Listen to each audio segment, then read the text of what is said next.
Hello, fellow traders. 'Tis I, the Rumpled One. It's Friday, January the 8th. The year's 2021. Let's talk trading. Trading NFP with Walmal. It's NFP out there, boys and girls, non-binary traders. But just remember, these videos are for educational purposes only. Your results may differ from mine and from Walmal's. Walmal, have you had a good NFP day? I have. And I think part of it is because I didn't trade at 8:30 Eastern time today So because you, it was moving back and forth. yeah, so you didn't trade at all during the after the NFP release. Nope. In fact, what I did was that entire hour, that entire 8 o'clock Eastern hour, I watched the market, paid attention to it, but I did not go and make a single trade during that time. I'm just going to go and I'm a little bit more cautious than some, but I just look at it. You know what? The market's going to settle out. It's going to figure out where it's going to go after going crazy, moving. I mean, there were times during that NFP time where it moved like in a blink of an eye, 5-6 pips. I don't need that agitation in my life. I got enough other things in my life that are agitating. I don't need to go and enter some in on my own for my own drama's sake. Yeah. So, I traded the 7 o'clock hour, and I was able to grab 3 or 4 pips one direction on a Walmart trade, and I was able to go and pick up like 12 pips in the other direction on a Walmart trade. I got 15 pips between the two, and then the 8 o'clock hour, I just didn't do anything. And then the 9 o'clock hour, I went in and got one trade where, if I recall correctly, I got 2.9 or 3.9 or something like that. I don't recall because I don't have my chart open right now, but somewhere around there I got. And so, between all of it, I'm up 18 pips maybe. Something like that. So, Yeah. and I had no drama in my life. Yeah, well, I'll let you go ahead and bust my chops on this one because you see where price is right now, and you know where I got out on that last trade. But Yep. during NFP, I saw it drop, but I didn't realize this is because I guess I hadn't burned some numbers in my brain, and on the chart that I trade on is pretty much this has this look to it. It didn't have the pivot point. Price came down, went through the pivot by about 3 pips, and you see here it actually stopped, I think, right around the psychological 75 and reversed. So I could have just traded that, but I made like a 2 pip trade here and another little 2 pip trade here. And what happened was the first 2 pip trade I got in on a red M5, and then the second one I got in on a green M5, and I didn't let it run. And you see what, that's one of those hairy hindsights. But then after it, I was shorting right at the top of the hour here, and then my last trade, well, I put in a short here at 10, but I got in just a hair bit late, and then right here, as you can see, it reversed on me and ran all the way up to 35, and I did, I broke all the rules. I let it go past my normal stop loss. I averaged in, but I did work my way out, and as it was coming back down, it hesitated right here and went back up. I had a chance to maybe take a 3 pip loss, but I guess I have a psychological flaw where I don't like to lose, and even though I'd made up some pips and some shorting here, I said no, and I'm thinking this is going to hit the 5, but I punched out somewhere. I think I got less than a pip. I just scratched the trade, and of course you see where price is right now. And the thing, we can get so aggravated about that, but the thing is, there's no reason to get aggravated with that because at the end of the day, you broke a bunch of rules, but you're able to trade your way out of that. And I think that's the important thing. Okay, you broke some rules. Okay, fine, we broke some rules. What am I going to do about it? Am I just going to go and, so to speak, hang up the cleats, hang up the sneakers, and that's it? Or do we go and fight? Do we go and fight, And I mean, what I mean by fight is I don't mean like throw bad trade after bad trade, but rather step back, take a look. What did I do here? Okay, how do I get out of this mess and trade my way out of it? And that's what you did. Now, yes, you could have, you said it was going to go to 05. I think you got out like probably somewhere around 09 or something like that. Right. And And, but the reality is it then went and dumped on you where you could have easily picked up another, almost 20-something pips or more because it's still dropping. But you can't get aggravated about that. You can't have drama about that because all that drama is going to do is just make you mad, make you angry, and then you're susceptible, at least I am, to now going, oh, you stinking market, look what you just went and did to me. You know what? I'm going to go and do this because I'm going to get that money. Or worse than that, I'm going to go and I'm jumping into a short right now. I don't have a signal, but look how that market's moving down. It's got to keep on going because it's moving down so strongly right now. And yet I don't have a signal. And the next thing you know, you try to catch a falling knife. What generally happens is you're the one that gets nicked and cut. Yeah. And you just can't do that.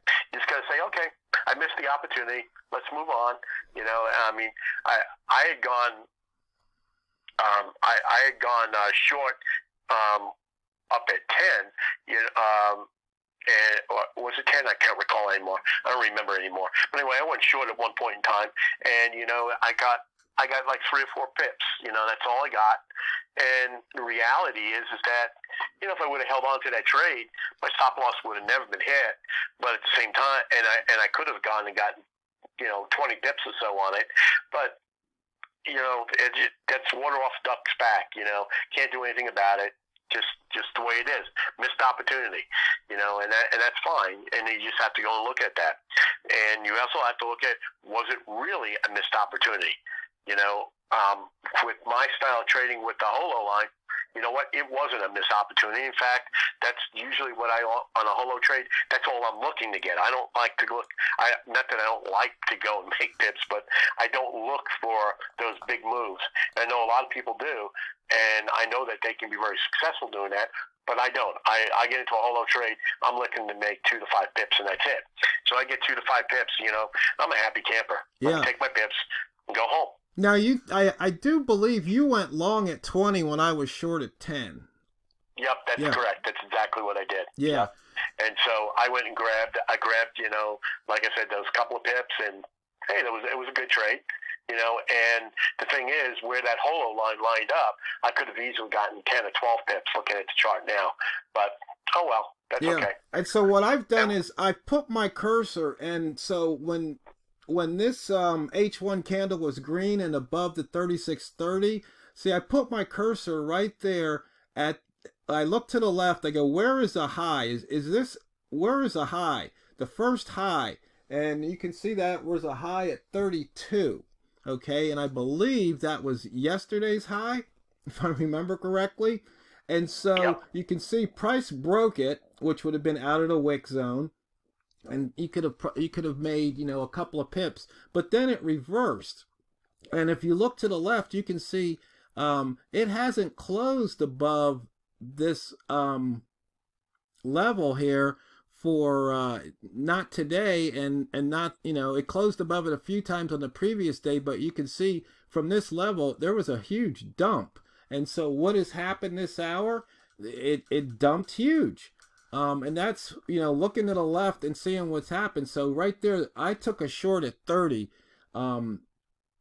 And I forget how many pips I got out. And then I remember, I think I took a second short at 25. And I think that was I said I was going for 2 pips or something on that trade. Just because of the way the market was acting at the time.